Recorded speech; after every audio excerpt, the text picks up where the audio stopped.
आज इस वीडियो में हम जानने वाले हैं प्रेगनेंसी कंसीव कैसे होती है और कंसीव नहीं हो रही है तो हमें क्या करना है। आजकल शादी के बाद कंसीव होने में हम थोड़ी देरी करते हैं क्योंकि एक दूसरे को जानना होता है, फाइनेंशियली स्टेबल रहना होता है, करियर में सेट होना रहता है और जब हमारे दृष्टि से सब अच्छा है तो फिर हम प्लान करते हैं अभी कंसीव हो जाए। लेकिन जब हम कंसीव के लिए ट्राई करना शुरू कर देते हैं तब कभी कभी 3 महीने 4 महीने ट्राई करने के बावजूद भी कंसीव होने में दिक्कत हो जाती है और मंथली जो हमारा पीरियड साइकिल है वो वैसे ही चालू रहता है। तो हम बहुत टेंशन में आते हैं और फिर डॉक्टर को मिलने चले जाते हैं। चलो तो अभी हम जानेंगे कंसेप्शन की प्रोसीजर होती कैसी है। जब हमारा पीरियड साइकिल नॉर्मल रहता है, अराउंड 28 to 30 डेज का रहता है, तो हमारे पीरियड के स्टार्टिंग से ही पहले दूसरे दिन से ही एक अंडा बड़ा होना शुरू हो जाता है। उसको हम फॉलिकल बोलते हैं। ये follicle is nothing but fluid filled sac with a small egg inside. तो ये एग, ये फॉलिकल बड़ा होना शुरू हो जाता है। पीरियड के मध्य में अराउंड 12 to 14 डेज में ये अराउंड 20 मिलीमीटर के साइज का बन जाता है। उसके बाद ये एग रिलीज हो जाता है, फट जाता है, उसको हम ओव्यूलेशन बोलते हैं। ओव्यूलेशन के बाद ये एग जो रहता है वो इतना छोटा रहता है, इट्स जस्ट 120 माइक्रोन। ये एग बॉडी में रिलीज हो जाता है। हमारी फेलोपियन ट्यूब उसको कैप्चर करने की कोशिश करती है और ये फेलोपियन ट्यूब के एम्पुलरी रीजन में एक एम्पुला फेलोपियन ट्यूब रहती है, तो उसमें एक एम्पुला नाम का एक रीजन रहता है, तो इसमें आके वो बैठ जाता है। आफ्टर ओव्यूलेशन ये एग सिर्फ 18 to 20 आवर्स तक ही जिंदा रहता है। उसका फलित होने का पोटेंशियल सिर्फ 18 to 20 आवर्स रहता है।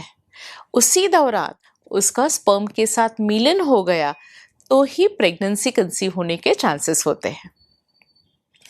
समझो, ये 18-20 आवर्स में स्पर्म के साथ उसका मिलन नहीं हुआ तो आने वाले 14 डेज के बाद नेक्स्ट पीरियड शुरू हो जाता है।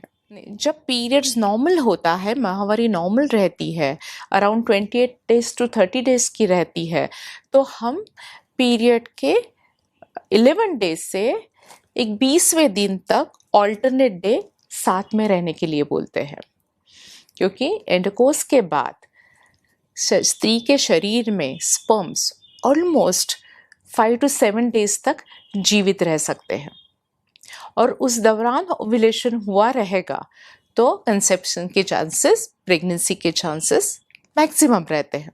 लेकिन इसमें सीमेन एनालिसिस, स्पर्म का नॉर्मल होना बहुत ही ज़रूरी रहता है। स्पर्म का काउंट नॉर्मल होना चाहिए, उसकी हालचाल नॉर्मल होनी चाहिए, उसकी रचना नॉर्मल होनी चाहिए और उसका डीएनए फ्रेगमेंटेशन भी हेल्दी प्रेगनेंसी के लिए नॉर्मल होना ज़रूरी होता है।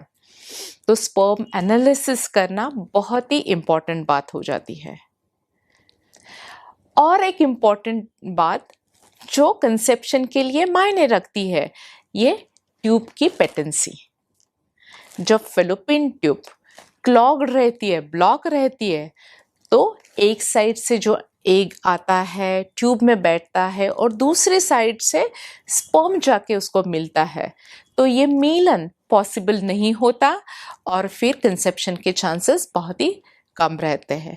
इसीलिए फेलोपियन ट्यूब का नॉर्मल होना बहुत ही ज़रूरी होता है। तो आइए हम देखेंगे कंसेप्शन के लिए क्या क्या इम्पोर्टेंट बात है। हमारा शरीर कंसेप्शन के लिए योग्य रहना चाहिए, उसके लिए हम इम्पॉर्टेंट ब्लड टेस्ट बताते हैं, वो करना ज़रूरी होता है। जब हमारी पीरियड साइकिल्स नॉर्मल नहीं रहेगी तो हम हार्मोनल टेस्ट बोलते हैं, वो नॉर्मल करना ज़रूरी होता है। तीसरी इम्पॉर्टेंट जो बात है वो सीमेन एनालिसिस।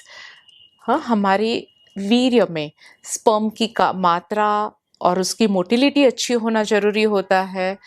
और द मोस्ट इम्पॉर्टेंट बात ये भी होती है कि हमारे ट्यूब की पेटेंसी अच्छी रहनी चाहिए, ट्यूब खुली चाहिए, वो ब्लॉक नहीं चाहिए।